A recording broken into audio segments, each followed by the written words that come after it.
各位好，5月16世情國事嘅時間呢，我哋呢就同大家呢分享咗一條片，咁呢就係阿 Trump 嘅一啲奇葩嘅舉動噶，咁就係大家而家熒光幕見到呢一條啦。咁我哋見到呢，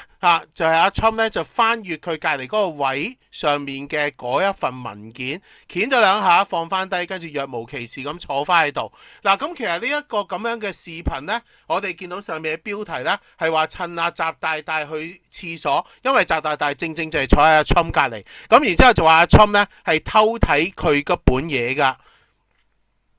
咁但係呢，後來呢，小弟尋日亦都係咁樣同大家分享嘅，喺呢度先同大家道個歉，因為小弟呢揾到更加多嘅資料呢，發現咗原來係另外一回事。咁呢一條呢，就係一條比較長啲嘅片啦。習大大唔係喺洗手間，而係咧上演講台，就係發表演說噶。咁跟住咧就見到台面喺習大大個位隔離啦，有呢本記事簿，阿 Trump 咧就係咧走去鉗，然之後睇，跟住咧就係大家見到若無其事咁坐翻喺度，個樣好似好無聊咁。咁但係咧我哋見到咧後來咧習大大翻埋位，阿 Trump 攞起本記事簿，其實呢本記事簿咧係阿 Trump 嘅。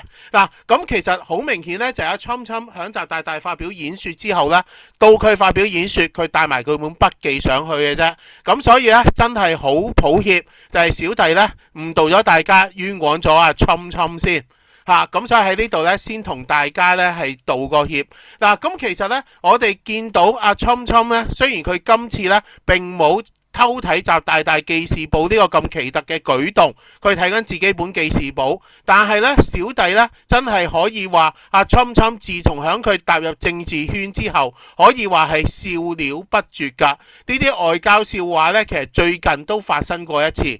咁呢位呢，就係英國國王查理斯，咁佢訪問美國嘅時候呢，一落車同阿 Trump 握手，兩個人呢就進入咗呢個拔河嘅階段。係冇錯，我哋握手呢應該係 firm 有力緊握對方隻手，幾秒鐘就夠嘅。其實好似佢哋兩位老人家響樹呢，兩隻手咁樣拉拉扯扯，明顯喺度角緊力呢。其實喺外交上面呢，小弟真係從未見過咁滯。咁其實呢，阿 Trump 嘅笑料呢，唔單止表現響今次英國國王嘅到訪啦，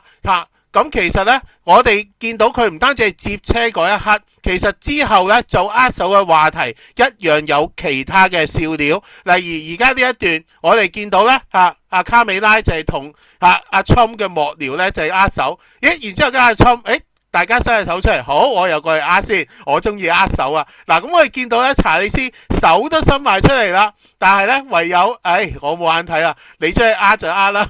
我握唔握都冇所謂。咁其實呢啲咁嘅笑料咧，唔單止咧響英國國王嘅到訪啦，亦都唔係今次任期先開始噶。其實咧，我哋見到佢初初入主白宮嘅時候，上個任期咧。有一次佢去英國訪問，咁咧就見到當其時咧仲在生嘅伊麗莎白女王啦，兩人一齊咧檢閱呢個衛兵隊，咁我哋見到咧，好尷尬，做乜大家兩個，突然之間兩個企定定喺度嘅？原來因為阿 Trump 咧逼得太過啦，英女王根本冇掟行，咁所以咧後來英女王都覺得，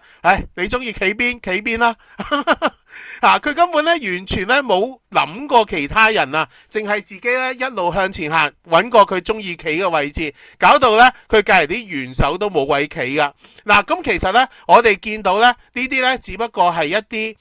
響禮儀上面嘅笑話。其實阿 Trump 咧自從上咗台之後，尤其是佢第二任咧，我哋見到佢喺國際間嘅笑話咧，其實咧係不絕噶，更加多咧係見到佢喺國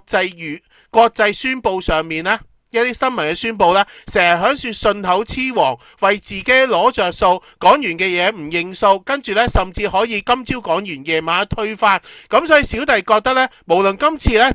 習川會佢有冇做啲奇怪舉動都好，但係相信21世紀外交上面嘅大笑話嘅主角，除咗阿 Trump 之外，我相信都冇人有咁嘅資格啦。咁所以呢，美國人亦都呢自己好老實咁講咗出嚟。當你呢係選舉出咗一位小丑嘅話呢，你將會呢期待佢成個嘅任期呢就會係一場馬戲團嘅演出啦。好，咁小弟今次嘅分享到呢度為止。如果大家喜歡嘅話呢，希望大家可以幫小弟點讚同埋分享出去噶。咁另外呢，亦都好希望呢，大家呢留言俾小弟，睇下大家對阿 Trump 外交上面嘅舉動同埋佢嘅所做出嚟嘅嘢呢，有啲咩意見？咁小弟好希望聽到大家嘅意見，亦都會喺一睇完之後同大家回覆。我哋呢去討論區嗰度呢，再繼續我哋嘅討論。好，我哋下一次再同大家傾過。